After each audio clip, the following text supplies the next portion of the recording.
Olá, começa agora Além da Notícia, o seu programa de toda segunda-feira, transmitido aqui dos nossos estúdios no bairro Safira, em Muriaé, diretamente da TV Archete. O nosso programa é coordenado e dirigido pela Luciana Arquette, nossa diretora de jornalismo e advogada.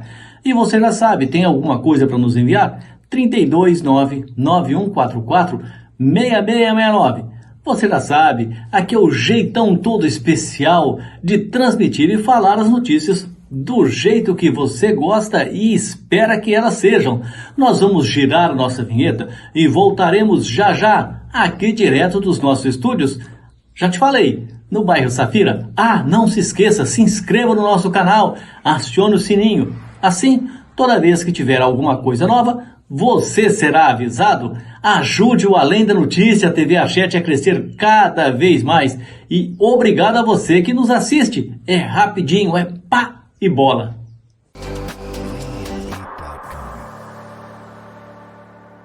Tec Silk. Brindes e presentes personalizados. Adesivos, resinados, embalagens plásticas e papel. Serviços em vidro, botões e chaveiros, canetas e bonés, imãs de geladeira, calendários e canecas, squeezes e copos, cartões de visita. Tec Silk.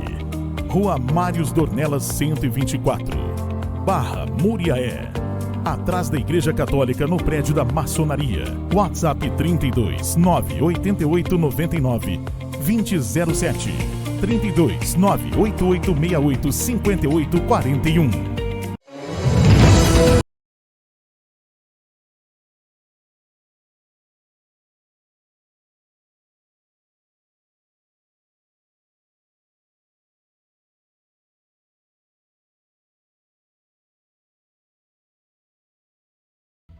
Aqui na TV Archete é rapidinho, você viu o intervalo? Rapidinho, papo, já começou de novo o nosso programa. Olha, tem coisa boa para a gente falar hoje. Nós vamos falar sobre a Lei Maria da Penha, sobre o IPVA. Se você ainda não pagou, olha, rapidinho, você já vai poder estar sendo parado aí por uma blitz. E cadê o novo documento? Se não tiver, vai dar dor de cabeça para você, mas é daqui a pouco. Nós vamos falando isso com calma, com tranquilidade. Um abraço para você que nos assiste aí toda semana, toda segunda-feira. Professor Xandão, um abraço, professor Xandão. Um abraço pro Coraci Bandeira também, sempre ligadinho no nosso programa. Charney, querido, um abraço para você. Alô, tia T, Terezinha, tá em Tombos ou tá em Muriaé, tia T? Fala comigo, manda notícia aí, tia T. Olha, muito obrigado para você que nos assiste. Daqui a pouquinho tem mais recado, porque agora tem notícia que fala da polícia. Olha, uma força-tarefa envolvendo policiais civis de Minas Gerais e do Rio de Janeiro. Nós estamos aqui na esquina do Rio, não é mesmo? Com o apoio da Polícia Militar, cumpriu mandados de busca contra um grupo de suspeitos de praticar abigeato na região de Palma e também Miracema, ou seja, ataque à zona rural. A ação mobilizou diversas delegacias e reforça aí o combate ao crime que acontece no campo. Reportagem no ar. Uma ação conjunta das polícias civis de Minas Gerais, do Rio de Janeiro, com apoio da Polícia Militar do 36º Batalhão, resultou no cumprimento de mandados de busca na manhã desta quarta-feira, dia 23 de julho. A operação foi coordenada pela 4ª Delegacia Regional de Muriaé e contou com o apoio dos agentes das delegacias regionais de Ubá, Leopoldina, Viçosa, Juiz de Fora e Miracema. Os mandados foram cumpridos no distrito de Paraíso Tobias e também no centro de Miracema. O alvo da investigação é um grupo criminoso suspeito de envolvimento com furtos de gado, prática conhecida como abigeato, com atuação predominante na região de Palma, município mineiro, que faz divisa com o estado do Rio de Janeiro.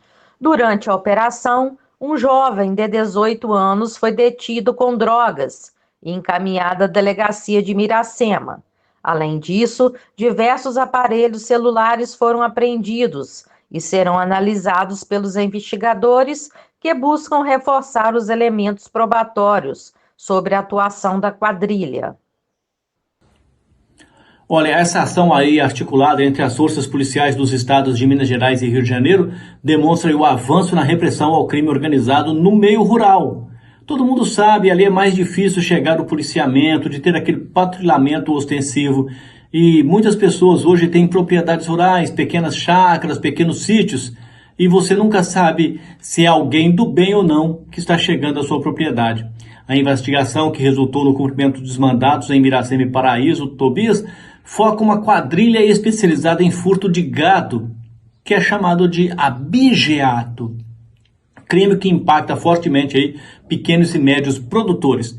E a atuação coordenada aí por diversas delegacias regionais, com destaque aí para a 4ª Delegacia Regional de Muriaé, reforça o compromisso institucional com a segurança na zona rural.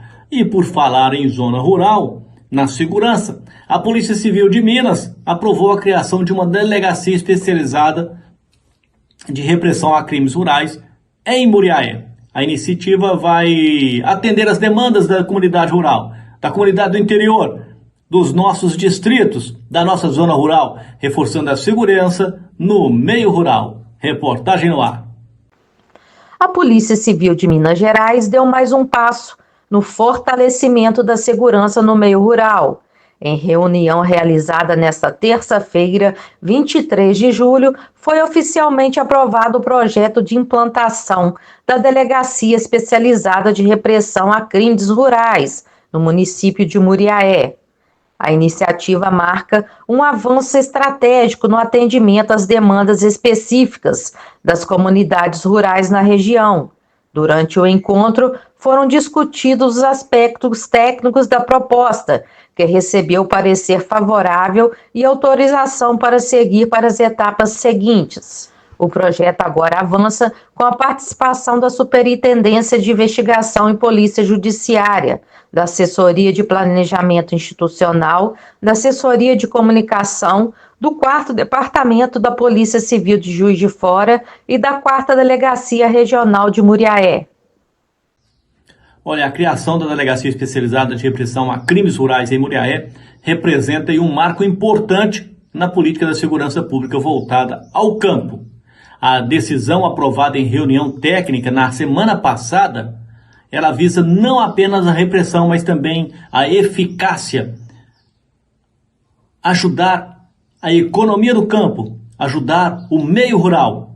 O projeto vai contar com apoio direto de diversos setores da Polícia Civil, o que demonstra o grau de prioridade atribuído aí ao tema que vem preocupando produtores rurais. Um abraço aí, doutor Alessandro da Mata, que é o regional, que é o titular aí da regional e que está empenhado em solucionar de vez este problema aí na zona rural, não só de Muriaé, mas na região onde ele comanda, a regional que ele comanda, tá certo? Um abraço aí, doutor Alessandro da Mata. Olha, já que nós estamos falando aí de notícia do campo, uma denúncia anônima levou a Polícia Militar até um casal de menores em Muriaé, onde foram encontrados maconha, loló, até hoje, gente. Eu era criança e ouvia falar disso. Balanças de precisão e embalagens para entorpecentes. O caso segue sob investigação da Polícia Civil. Reportagem no ar. A Polícia Militar aqui na cidade de Muriaé realizou uma operação policial ali no bairro Barra, na rua Ferreira Leite. Essa operação teve por objetivo verificar e dar cumprimento ao mandado de busca e apreensão a um local que já temos aí várias denúncias relacionadas ao tráfico de drogas. Nesse cumprimento de operação, nós chegamos no local e após buscas no imóvel, nós localizamos aí uma quantidade considerável de crack, várias pedras brutas de crack, fracionadas aí, dão aí uma quantidade considerável e certamente seriam utilizados para mercância de drogas ali naquele local. A pessoa denunciada pelo crime de tráfico de drogas, ela foi presa em flagrante e está sendo conduzida até a delegacia de plantão aqui na cidade de Muriaé para as demais providências de praxe. Todo o material recolhido também será apresentado na delegacia. A apreensão dos 2 adolescentes em Muriaé com drogas, instrumentos de comercialização de entorpecentes, Balança de precisão revela uma face preocupante do aliciamento de jovens pelo tráfico.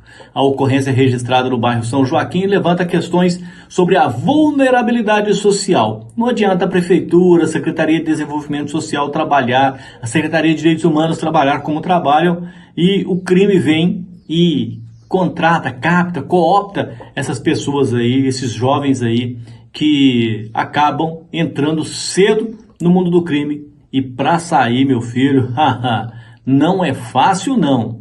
2 homens foram presos em flagrantes após perseguição policial na entrada da cidade de Eugenópolis. Pertinho daqui, 30 quilômetros daqui. A droga estava escondida em uma mochila dentro do veículo, que era já conhecido no envolvimento ao tráfico de drogas e que os PMs estavam de olho. Reportagem no ar. Após levantamentos, a Polícia Militar interceptou um veículo GM Cadete branco, já conhecido por envolvimento com o tráfico de drogas, que estaria trazendo entorpecentes de Muriaé para Eugenópolis. A guarnição posicionou-se na entrada da cidade e deu ordem de parada ao veículo, que inicialmente não foi acatada. Após acompanhamento, o carro foi abordado e durante a busca foi localizada uma mochila contendo 6 barras de maconha, totalizando aproximadamente 5 quilos da droga. Eu sou o Sargento Roberto, da Polícia Militar. Nós trabalhamos na cidade de Eugenópolis. Nós recebemos uma denúncia que um veículo estaria vindo da cidade de Muriaé, destino Eugenópolis, trazendo certa quantidade de drogas para serem comercializadas aqui em Eugenópolis. Então montamos a operação de cerco, conseguimos localizar o veículo, mas este não obedeceu a ordem de parada e evadiu da guarnição. Saímos em acompanhamento e mais à frente conseguimos abordar o veículo e os seus ocupantes. Durante as buscas, nós acabamos localizando 6 barras de maconha, que totalizaram aproximadamente 5 quilos. Foram apreendidas, juntamente com o celular de um dos ocupantes e a quantia de R$50. Os indivíduos foram presos em flagrante e conduzidos até a Delegacia de Polícia Civil de Eugenópolis, onde foram autuados pelo crime de tráfico de drogas. O veículo utilizado na ação também foi apreendido e encaminhado. Olha aí, a atuação eficiente da Polícia Militar ao interceptar o veículo carregado com 5 quilos de maconha destaca a importância da inteligência no combate ao tráfico entre os municípios. O caso ocorreu na entrada de Eugenópolis, envolvendo um carro já conhecido no meio policial. Eles sabiam o destino, ou ia para Eugenópolis ou para Patrocínio de Muriaé, mas o destino de quem estava dentro do carro era Eugenópolis, que estava pertinho, né? Então, a operação evitou a distribuição de uma quantidade significativa de drogas naquela cidade e ajudou também os pais que muitas vezes nem sabem que os filhos estão entrando no mundo do crime, no mundo das drogas, e começa sempre pela mais fraca, que é a maconhinha, depois vai para outras drogas pesadas, né? Vamos para um breve intervalo? Vamos! Aqui no Além da Notícia é assim, nosso intervalo é curtinho, é pá e bola.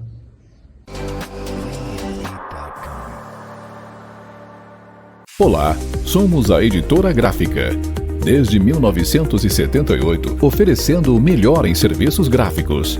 Adesivos, embalagens, insufilme, plotagem, fachadas com ACM, atendimento com impressão de UV LED. Trabalhamos com revistas, catálogos, tag, sublimação. Impressos offset e digital, com a melhor qualidade e atendimento rápido.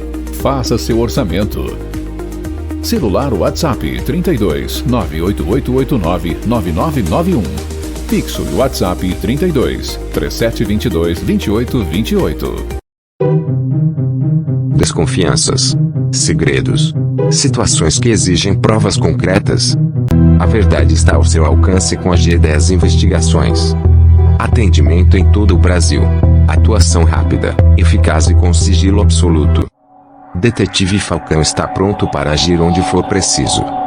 Contatos diretos: 34 997 19 08 35, 34 991 27 84 20. G10 Investigações. A verdade não se esconde de quem sabe procurar. Detetive Falcão, sigilo total, profissionalismo real.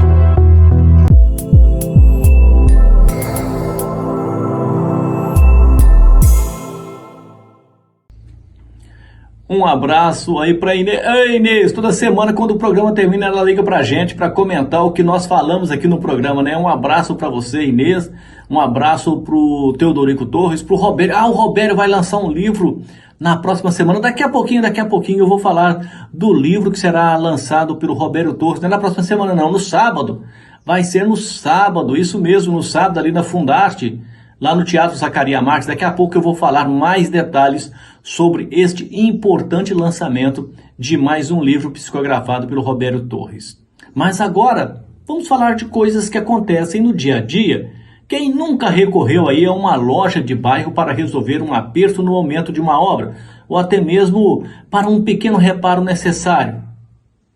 Esses pequenos reparos, semana passada mesmo, eu tive que trocar uma torneira na minha casa. E o que aconteceu? Lojinha de bairro. Essas lojas são essenciais para o mercado, uma vez que proporcionam aí um segmento do consumo e, ao mesmo tempo, um contato aproximado dos habitantes de uma determinada localidade, não é mesmo? Não adianta vir essas estrangeiras aí, porque quando você compra uma peça, por mais barata que pareça, ela demora dias, semanas, talvez meses para chegar. Eu mesmo fiz uma compra que gastou quase 7 meses para chegar. Nem lembrava mais que ela tinha sido feita. Mas de acordo com o estudo, lojas com até 8 funcionários, faturamento médio de 800, 1 milhão de reais e uma abordagem generalista atende a diversas demandas. E essa pesquisa é o que nós vamos tratar agora. Por isso nós vamos perguntar aí para os nossos especialistas quais foram aí os principais insights que mais chamaram a atenção da pesquisa realizada pelo Juntos Somos Mais sobre o pequeno varejo da construção civil. Tudo bem? Eu sou a Bianca Ferrarese, Head de Inteligência na Juntos Somos Mais, e é um prazer estar aqui hoje para falar de um tema que eu considero essencial para o setor da construção civil, que é o papel estratégico que o pequeno e médio varejo tem no setor de materiais de construção. Essa reflexão veio de uma pesquisa recente que a gente realizou aqui na Juntos, onde a gente analisou de forma bem profunda o perfil desses lojistas, os hábitos de consumo e os principais desafios e oportunidades que esse canal enfrenta hoje. Nós estamos conversando aí com Bianca Ferrarese, que é especialista do Juntos Somos Mais, porque estamos aí analisando aí o pequeno comércio. E Bianca, como é que a preferência do consumidor por marcas reconhecidas impacta a relação entre grandes indústrias e os pequenos lojistas? A preferência do consumidor por marcas reconhecidas ainda é um ponto bem estratégico. A confiança do consumidor em marcas fortes influencia diretamente o mix de produtos dessas lojas. Então, na pesquisa a gente vê que 30% das lojas escolhem as marcas com base na demanda dos clientes. Outros 26% eles vão priorizar as marcas mais conhecidas. Isso mostra que os pequenos varejos eles funcionam como canais de influência e distribuição para as grandes indústrias. Então, estar presente ali, nesses pontos de venda, é essencial para que a indústria garanta essa capilaridade, a distribuição e a sua relevância regional. Quais são os principais desafios enfrentados pelos pequenos lojistas hoje em termos de capacitação e estrutura das lojas, Bianca?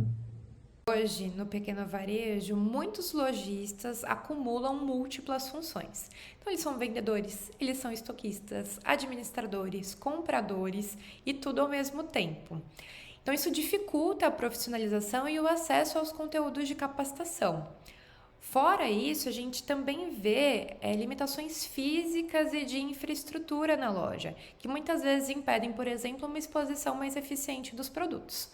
Então, a solução, ela passa por um apoio, por uma orientação e um acesso a soluções mais práticas dos agentes que se relacionam com essa cadeia, né, com o setor da construção civil e que fomentam os materiais de construção, desde que respeitem a realidade e o dia a dia desse ponto de venda. De que forma, Bianca, a digitalização pode ser uma aliada estratégica e não uma ameaça para os pequenos varejistas de materiais de construção? Eu acredito na combinação de 3 fatores-chave, tá? Então, a valorização da confiança que já existe com o cliente, uma adoção gradual ali de ferramentas digitais e o fortalecimento de parcerias com fornecedores, plataformas, iniciativas que vão oferecer um suporte técnico e comercial. O pequeno varejo ele já tem a vantagem da proximidade. Então, com mais informação, mais tecnologia, mais apoio, ele também pode ganhar em escala, gestão e rentabilidade, sem perder essa essência local. Estamos conversando aí com Bianca Ferrarese da Juntos Somos Mais sobre essa pesquisa que foi feita e como as pequenas empresas, Bianca, do setor de materiais de construção podem se adaptar às transformações no mercado para manter a sua competitividade e também a relevância local. Mais marcantes é que o varejo domina o cenário nacional. A maioria das lojas possuem até 8 funcionários, fatura em média 1 milhão por ano e trabalha com uma abordagem bem generalista, vendendo desde o material básico, hidráulica e elétrica, até ferramentas e ferragens. Essa capilaridade faz com que essas lojas elas estejam presentes em todos os bairros e cidades do país, funcionando como um elo fundamental ali da cadeia da construção.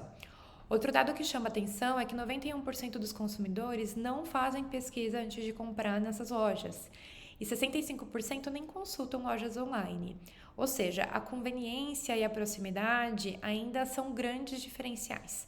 Tanto que 97% dos clientes chegam à loja em menos de 30 minutos. E dizer que eu fico muito feliz em contribuir com essa discussão, onde a gente está falando aqui de um papel estratégico do pequeno varejo na construção de um setor mais forte, mais conectado e mais eficiente. Conversamos aí com Bianca Ferrarese da Juntos Somos Mais, uma entidade que faz análise e também pesquisa aí sobre o consumo e também as lojas que a gente muitas vezes acha que é pequena, mas que ajuda o nosso dia a dia. É importante na vida do cidadão, porque ter que pegar o carro, ou a motocicleta, ou um Uber, ou um veículo de transporte, um transporte coletivo para ir comprar uma peça longe, muitas vezes acaba saindo mais caro, não é mesmo? E andar alguns passos também faz bem à saúde. Olha, daqui a pouquinho, depois do intervalo aqui no Além da Notícia, na sua TV Achete, nós vamos falar sobre a homenagem, o prêmio Teresa de Benguela, que foi distribuído e entregue a 10 personalidades femininas, negras, pretas, da última semana em Muriaé.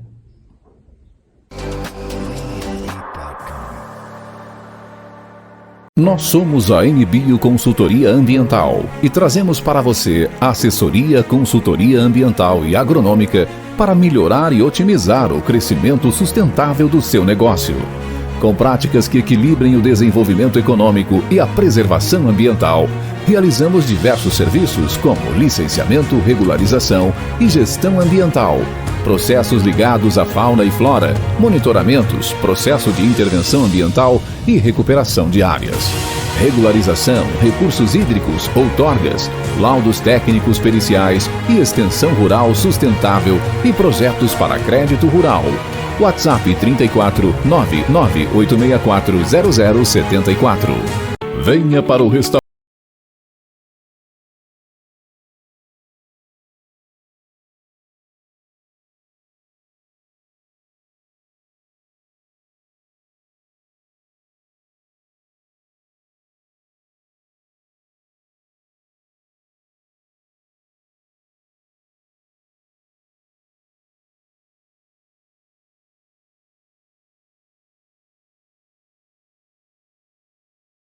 Muriaé.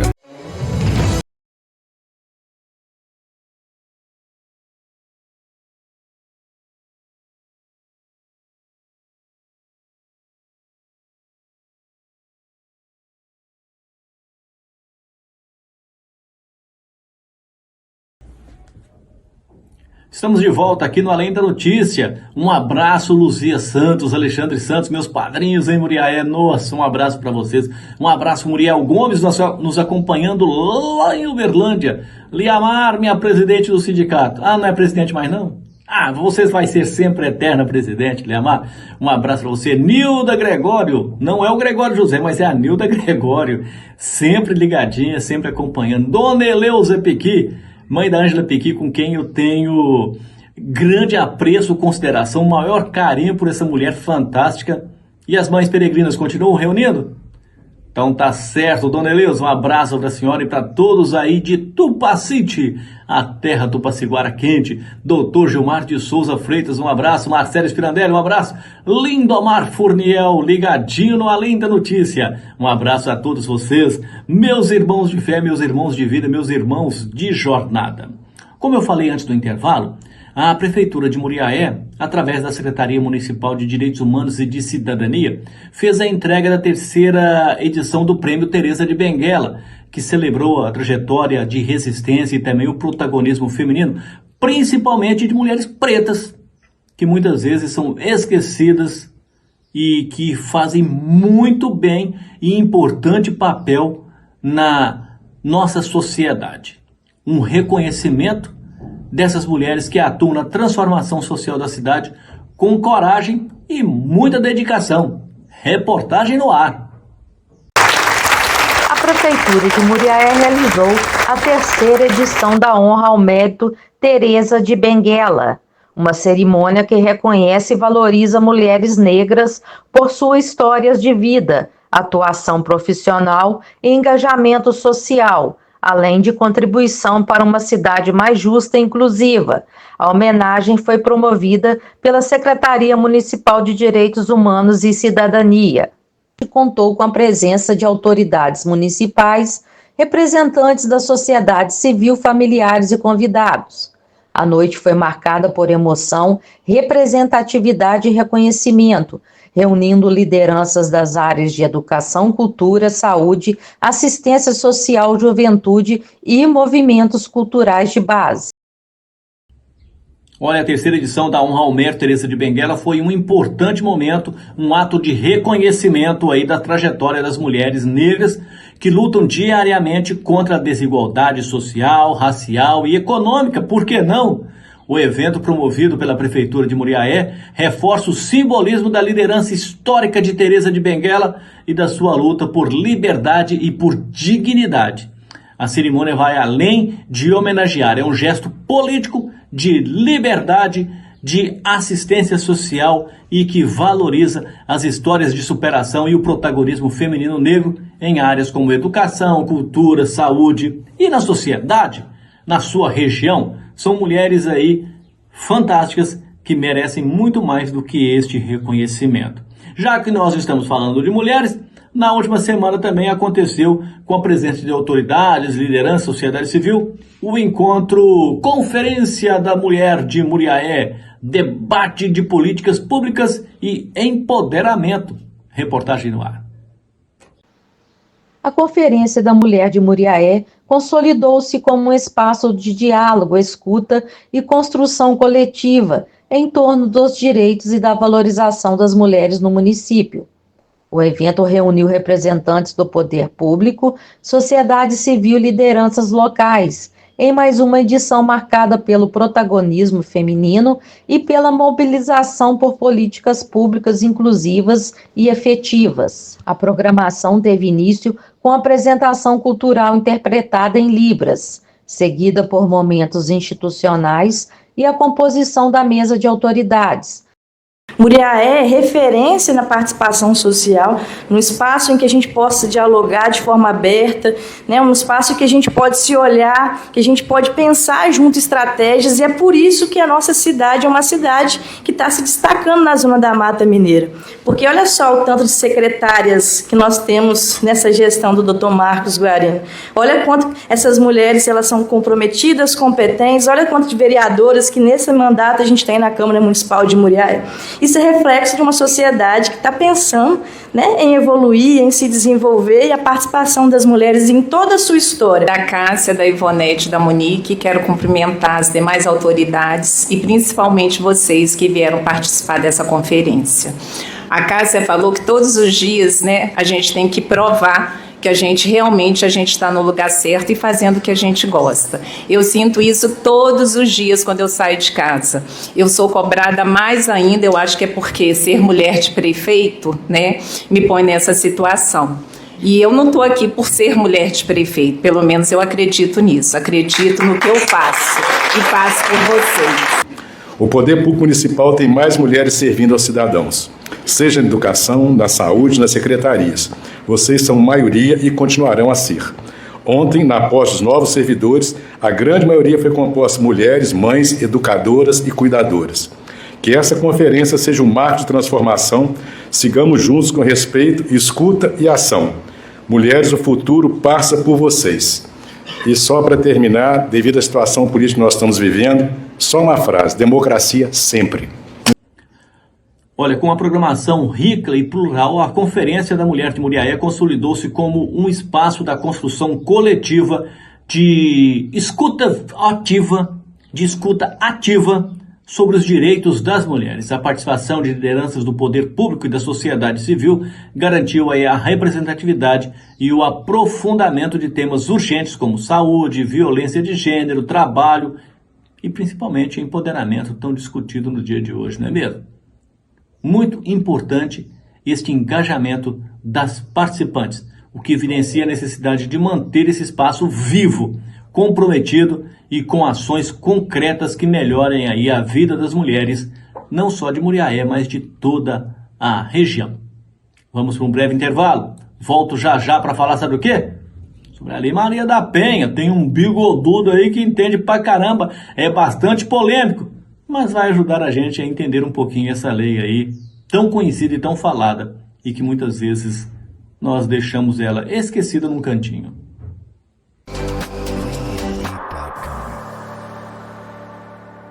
Tec Silk, brindes e presentes personalizados, adesivos, resinados, embalagens plásticas e papel, serviços em vidro, botões e chaveiros, canetas e bonés, imãs de geladeira, calendários e canecas, squeezes e copos, cartões de visita. Tec Silk, Rua Mários Dornelas 124, Barra Muriaé, atrás da Igreja Católica, no prédio da Maçonaria. WhatsApp 32 988 99 2007, 32 98868 5841. Desconfianças, segredos, situações que exigem provas concretas. A verdade está ao seu alcance com a G10 Investigações. Atendimento em todo o Brasil. Atuação rápida, eficaz e com sigilo absoluto. Detetive Falcão está pronto para agir onde for preciso. Contatos diretos: 34 997 1908 35, 34 991 27 84 20. G10 Investigações. A verdade não se esconde de quem sabe procurar. Detetive Falcão, sigilo total, profissionalismo real.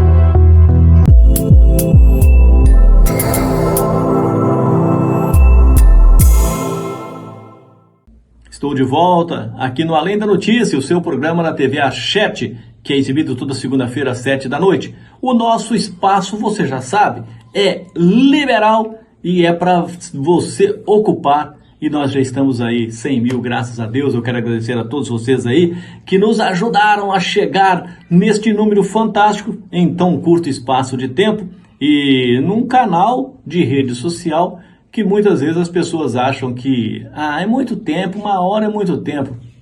Mas eu não tenho tempo de fazer o programa todo dia, então eu faço toda segunda-feira. Antes eram 2 vezes por semana, vocês lembram? Mas ficava muito apertado, muito corrido. Por isso é que nós deixamos para fazer 1 hora toda segunda-feira às 7 da noite. Mas você já sabe, você nos acompanha. Olha, com vasta experiência de atuação na Lei Maria da Penha, o advogado criminalista, o Júlio Konkowski, do grupo KWS, ele defende que após ter atingido a maioridade, a Lei Maria da Penha transformou-se em um importante marco para a proteção das mulheres vítimas de violência.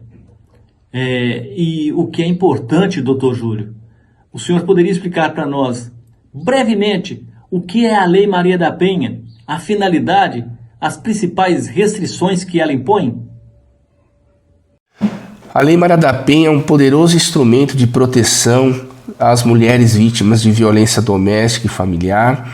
Atualmente está disciplinada na Lei 11.340 de 2006. Vamos fazer aí 20 anos de vigência da Lei Maria da Penha. e o seu principal instrumento de proteção são as medidas protetivas, que elas estabelecem um grau de restrição à pessoa apontada como autor da violência doméstica, que pode variar entre proibição de contato, proibição de aproximação, enfim, proibição de porte de armas, suspensão da convivência com os filhos. Estabeleceu também recentemente o uso de tornozeleira eletrônica e a violação, o descumprimento a essas medidas protetivas pode acarretar sanções graves contra o autor do fato, que vão desde a prisão preventiva, o uso de tornozeleira eletrônica e o incorrer no crime de descumprimento de medidas protetivas, previsto lá no artigo 24A da Lei Maria da Penha. Doutor Júlio, quais são os principais aspectos que ainda faltam nesta legislação?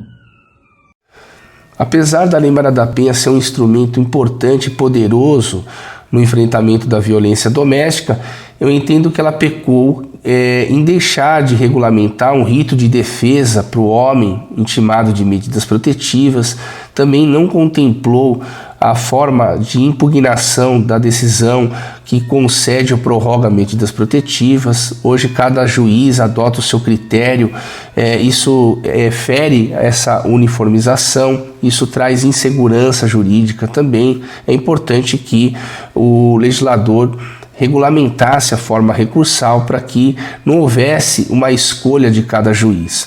E outro ponto também que me parece que faltou foi a responsabilização das falsas acusações, que hoje nós sabemos que são muitos os casos de falsas denúncias, o uso instrumentalizado da Lei Maria da Penha, e me parece que o legislador ele é um pouco leniente com relação a esse tipo de situação e deixou de regulamentar e de estabelecer um crime específico para o uso deturpado da Lei Maria da Penha, o que pode acarretar não só o descrédito no Estado, nas suas instituições, como também estabelecer aqui um grau de inviabilidade das denúncias feitas pelas reais vítimas. Você pode trazer aqui um enfraquecimento da própria legislação em razão da falta de uma lei que puna com certo rigor as falsas denúncias. Então esses são os principais pontos que, no meu sentir, falta regulamentar a Lei Maria da Penha. Ao seu ver, doutor Júlio, quais seriam as principais melhorias necessárias na Lei Maria da Penha? Entendo aqui que as medidas protetivas devem sofrer algumas alterações, algumas atualizações, tendo em vista que se trata de um instituto que já tem quase 20 anos de vigência e chegou a hora da gente analisar com os erros e os acertos uma melhoria. E dentre as melhorias que eu sugiro é avaliar um critério mais objetivo de revogação das protetivas, porque muitos juízes adotam um critério muito pessoal. Então o Brasil é um país continental, então nós caímos aqui numa situação muito subjetiva. Então cada juiz, cada comarca tem o seu critério e isso não ajuda a uniformizar o entendimento, não ajuda aos operadores do direito e toda a sociedade entenderem o que é necessário para revogar as medidas protetivas. Infelizmente operamos ainda dentro de uma lógica subjetivista em que está centrada dentro de cada juiz o seu critério específico que vai ser levado em consideração no momento da revogação. Então aqui entendo, ou alteramos a Lei Maria da Penha ou criamos protocolos mais objetivos junto ao CNJ para que cada juiz deixe de adotar o seu critério pessoal de revogação e passe a adotar critérios mais objetivos, mais tangíveis, referentes aos motivos que podem levar à revogação das medidas protetivas. Essas são as nossas sugestões. Doutor Júlio, como é que o senhor avalia aí a importância do debate sobre as melhorias nesta lei? As medidas protetivas são corretamente identificadas como um instrumento de proteção à mulher vítima de violência doméstica.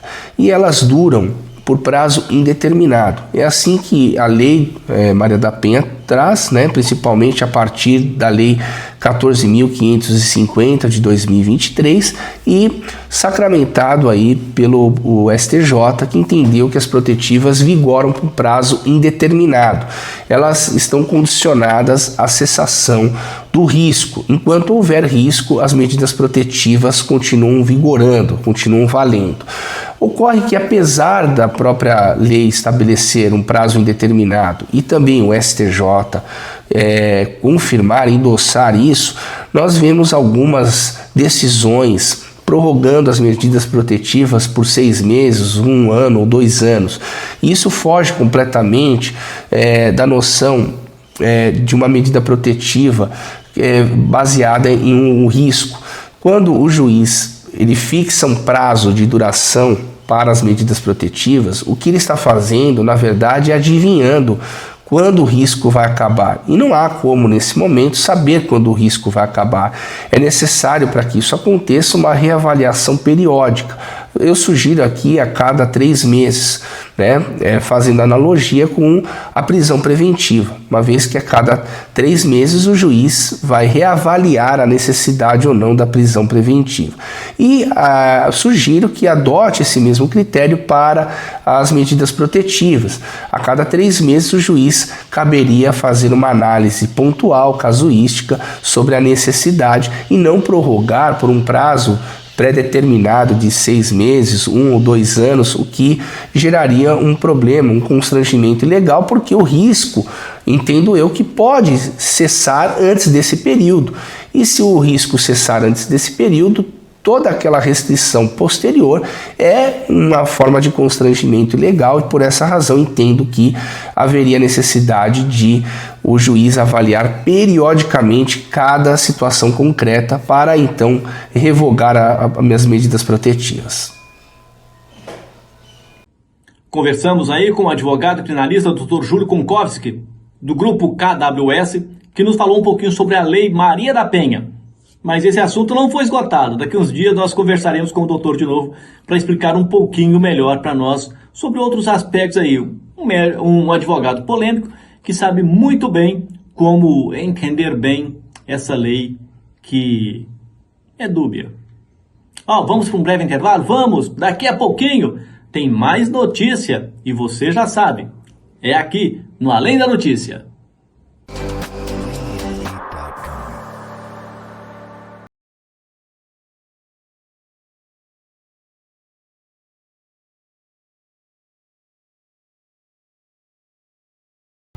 Nós somos a NBio Consultoria Ambiental e trazemos para você assessoria, consultoria ambiental e agronômica para melhorar e otimizar o crescimento sustentável do seu negócio.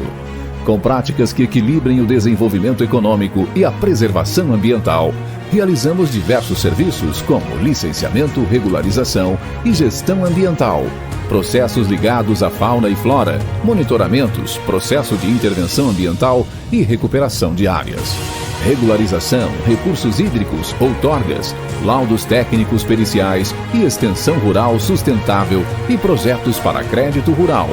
WhatsApp 34 99864 0074. Tec Silk. Brindes e presentes personalizados, adesivos, resinados, embalagens plásticas e papel, serviços em vidro, botões e chaveiros, canetas e bonés, imãs de geladeira, calendários e canecas, squeezes e copos, cartões de visita. Tec Silk. Rua Mários Dornelas 124, Barra Muriaé, atrás da Igreja Católica, no prédio da Maçonaria. WhatsApp 32 988 99 2007, 32 98868 5840.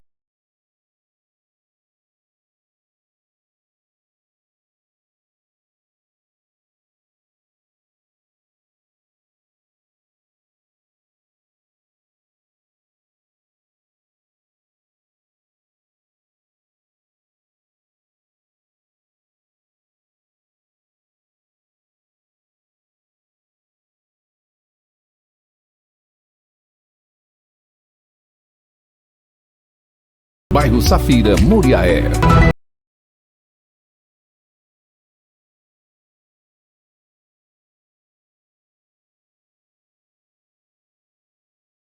Estamos de volta aqui na TV Archete, no Além da Notícia. Olha, em Minas Gerais, a exigência do Certificado de Registro de Licenciamento do Veículo, mais conhecido como CRLV, de 2025, que comprova o pagamento do Imposto sobre Propriedade de Veículos Automotores e também o licenciamento, vai começar a valer a partir do dia 1º de setembro de 2025, seguindo a final de placas de veículos. É isso mesmo, pelas placas finais 1, 2 e 3.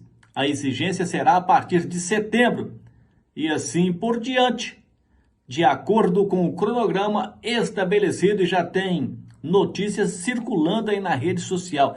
Vamos ver o que a Polícia Militar já está alertando. Daqui a pouco eu vou comentar um importante detalhe que em Minas Gerais já está valendo. Mas vamos primeiro ver o que acontece aí nas redes sociais. Você está rodando tranquilamente com seu veículo e então você descobre que a documentação do seu veículo está irregular e seu veículo será removido. Tudo isso por causa do imposto que você deixou de pagar. O governo de Minas publicou a tabela de exigência do licenciamento 2025 em Minas Gerais. Verifique as datas de acordo com o final da placa, sendo 1, 2 e 3, 1º de setembro, 4, 5 e 6, 1º de outubro, 7, 8, 9 e 0, 1º de novembro. Não é só uma multa, é ter o veículo apreendido, o tempo perdido e o pior, o prejuízo. Consulte agora a situação do seu veículo e compartilhe esse vídeo. Bom, as placas final 1, 2 e 3, a exigência é a partir do dia 1º de setembro. As placas 4, 5 e 6, a partir de 1º de outubro. E 7, 8, 9 e 0, a partir do dia 1º de novembro de 2025.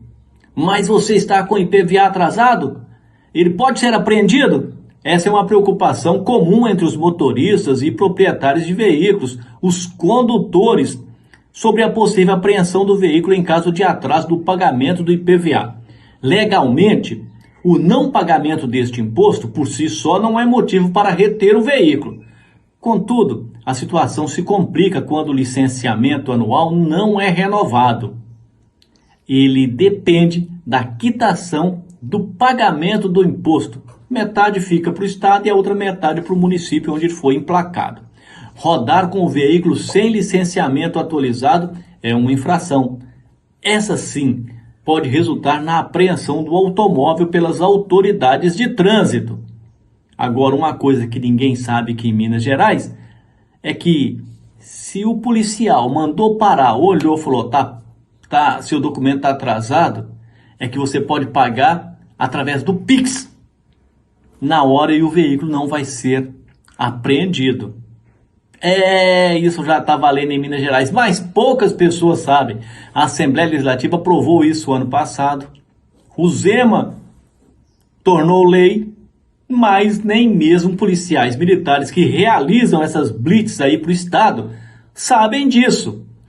E acabam falando besteira, e isso provoca animosidade entre condutor e também autoridade policial militar que está ali presente. Então, policiais militares, fiquem atentos. Tem uma lei em Minas que fala que se a pessoa quitar na hora o imposto devido via Pix, o veículo não pode ser apreendido. Então, nada da tal chamada indústria do reboque, que é temida por muitas pessoas, tá certo? Então, policiais militares, fiquem atentos. Condutores, quitem os seus documentos, paguem. Olha aqui, ó, o meu documento aqui, ó. Aqui, ó, meu documento tá pago, olha aqui. Pago. Já tô com o documento de 2025 na mão. Então, para que você vai ficar deixando o seu aí a Deus dará, não é mesmo? Evite problema, paga o imposto, não tem como fugir. Do imposto e da morte, ninguém escapa dessa vida, meu amigo. Olha, foi aprovado na última semana, em comissão especial, o parecer favorável à indicação do segundo secretário da Assembleia Legislativa de Minas, o deputado Alencar da Silveira Júnior, o presidente eterno do América Futebol Clube, para a vaga de conselheiro do Tribunal de Contas do Estado de Minas Gerais. Olha, o Alencar da Silveira, ele tem 8 mandatos consecutivos de deputado estadual e um de vereador lá da capital mineira. O cara é bom de voto, mas vai lá para o TCE, vai ficar mais tranquilo, sem precisar de 4 em 4 anos bater na porta da gente pedindo voto, não é mesmo? Reportagem da TV Assembleia no ar. A comissão especial, criada para analisar a indicação ao cargo de conselheiro do Tribunal de Contas do Estado, realizou arguição pública. O candidato à vaga é o atual segundo secretário da mesa diretora da Assembleia, o deputado Alencar da Silveira Júnior. O deputado começou agradecendo aos eleitores que, segundo Alencar da Silveira Júnior, o concederam 36 anos de carreira política. Ele lembrou essa trajetória pública iniciada na Câmara Municipal de Belo Horizonte em 1988, onde chegou ao cargo de presidente da Casa Legislativa de BH. Hoje, exercendo o 8º mandato consecutivo na Assembleia de Minas, Alencar da Silveira destacou marcos da sua atuação na Casa, como a criação da TV Assembleia há 30 anos, a primeira TV legislativa do Brasil. É com muita satisfação que subo essa tribuna para anunciar, mais uma vez, a entrada no ar em caráter experimental da TV Legislativa. O Canal 40, que já a partir de amanhã, dia 30, vai exibir os trabalhos da Assembleia Legislativa. O deputado destacou também os 5 mandatos consecutivos em que teve assento à mesa diretora. Além disso, lembrou de legislações de autoria dele, como a Lei da Ficha Limpa do Estado e a do Passe Livre para idosos no transporte intermunicipal, além da participação em comissões temáticas e da fundação da União Nacional dos Legisladores e Legislativos Estaduais, a UNALE. Completo um ciclo na minha vida no Legislativo. Eu discuti muito isso com o João. Falei, João, eu acho que a gente tem a hora de sair do município, de vir para um estado, e está na hora agora de eu dedicar a minha vida agora em outro órgão que a gente pode colaborar. Após a apresentação da sua trajetória pública, o deputado Alencar da Silveira Júnior respondeu a questionamentos dos colegas parlamentares. Relator da indicação, o deputado Noraldino Júnior arguiu sobre o papel fiscalizador do Tribunal de Contas e a efetividade do trabalho que deve ser realizado. Nas respostas, Alencar ressaltou que uma das habilidades que exerceu na Assembleia e que o deve levar ao tribunal é o fato de ser um conciliador. O parecer aprovado na comissão especial foi favorável à indicação de Alencar da Silveira Júnior ao cargo de conselheiro do Tribunal de Contas do Estado. O deputado Alencar da Silveira Júnior demonstrou preparo, para ocupar o cargo, Já era esperado, deputado muito experiente, com 8 mandatos à frente, com um bom relacionamento na casa. Ele reuniu aqui as atribuições necessárias até para ser escolhido, como o único nome para a vaga. A indicação segue agora para apreciação do plenário da Casa, onde precisa ser aprovada por maioria simples dos deputados presentes. Caso seja confirmado de forma definitiva, Alencar da Silveira Júnior vai ocupar uma das 4 vagas de conselheiros destinadas à Assembleia Legislativa. Pela Constituição Estadual, o órgão é composto por 7 conselheiros, 4 deles sugeridos pelo Legislativo e 3 pelo governador. Podem ser indicados ao cargo brasileiros entre 35 e 65 anos que tenham notórios conhecimentos jurídicos, contábeis, econômicos, financeiros ou de administração pública, tendo exercido por pelo menos 10 anos atividades que exijam esses conhecimentos. É atribuição do Tribunal de Contas do Estado exercer o controle externo das contas públicas municipais e estadual como um órgão auxiliar da Assembleia Legislativa. O parecer de autoria do deputado Noraldino Júnior foi aprovado por unanimidade pelos integrantes da comissão. Agora a indicação de Alencar da Silveira será encaminhada ao plenário para aprovação por maioria simples dos deputados que estiverem presentes naquela sessão. E o doutor Wilson Batista aqui de Muriaé foi favorável. Mas também o cara tem 8 mandatos consecutivos. Não é possível que o mineiro ia errar tanto assim, não é mesmo? 8 mandatos de deputado estadual consecutivos, 36 anos dentro da Assembleia Legislativa de Minas Gerais, mais 4 na Câmara de Vereadores de Belo Horizonte. Então são 9 mandatos eletivos seguidos. Isso aí, se a gente colocar 4 anos, porque deve ter algum mandato aí que ele foi eleito com quase 6 anos, né? Mas vamos colocar 4 anos, 4 vezes 9 dá 36 anos, gente. É muito tempo, não é possível que o mineiro errou tanto dessa maneira, não é mesmo? Que ele seja um bom conselheiro, porque lá não é secretário, não é ministro, então é conselheiro do Tribunal de Contas do Estado de Minas Gerais. Lembrando que o TCE é composto de 7 conselheiros, 3 indicados pelo governador, 4 indicados pela Assembleia Legislativa, tá certo? Olha, o Além da Notícia tá quase chegando ao final, mas tem uma coisa interessante que toda semana eu mostro, não é mesmo? Olha aí essa imagem. O cara tá ali tranquilo, sua motinha estacionada, ele batendo um papo com o dono de um veículo, ou o motorista de um veículo, quando ao longe surge um cavaleiro com um cavalo em alta velocidade. Jesus do céu, ele desespera. Acabou com a minha moto. Veja só essa imagem, muito engraçada e preocupante.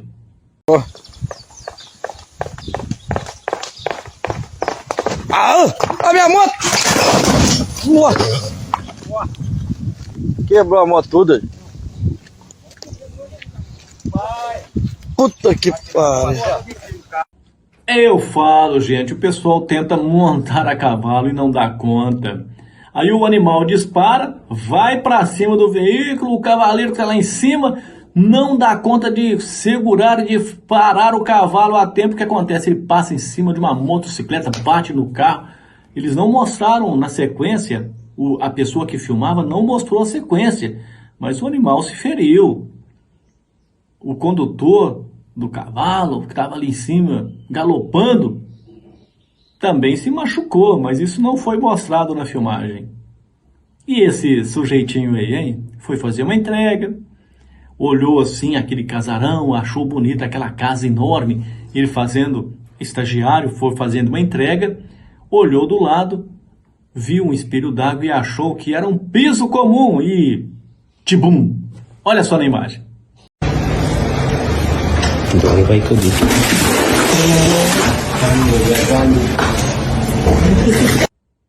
Muito engraçado, não é? Fala a verdade, a pessoa foi andando e queria olhar dentro da casa para ver se a casa era bonita e plum, caiu dentro d'água, coitado. E a pessoa que estava filmando já viu, sabia o que ia acontecer, porque também deve ter caído naquele espelho d'água. Ah, deve ter caído. Coitado, super sem graça, a pessoa ainda abre a porta. Imagina só você trabalhar o dia inteiro com as pernas molhadas, porque você entrou dentro de um espelho d'água.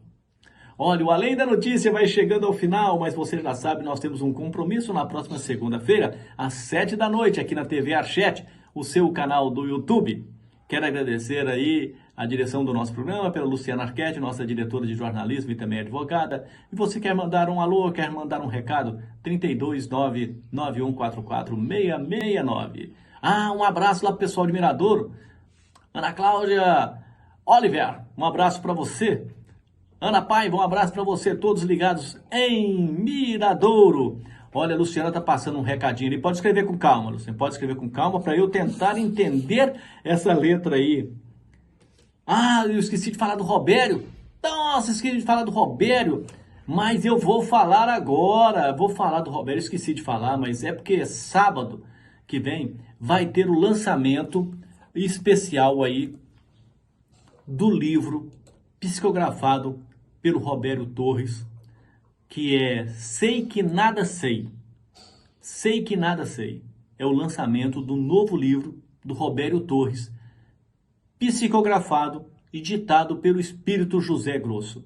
Vai ser dia 2 de agosto, sábado, às 7 da noite, no Teatro Zacaria Marques, lá na sede da Fundarte. Eu estarei presente e na próxima segunda-feira nós vamos trazer uma breve entrevista com o Robério Torres e também falando deste lançamento da família Torres. Lançamento de mais uma obra mediúnica, que é o 12º livro psicografado pelo Robério Torres, médium aqui de Muriaé, da família Torres, da nossa família Torres, dos nossos amigos. Vai ser no próximo sábado. O Robério Torres, para quem não conhece o Robério Torres, muita gente conhece, mas para quem não conhece, o Robério Torres, ele nasceu em 62 em Muriaé, e esse é o 12º livro. Ele já lançou outros 11 livros.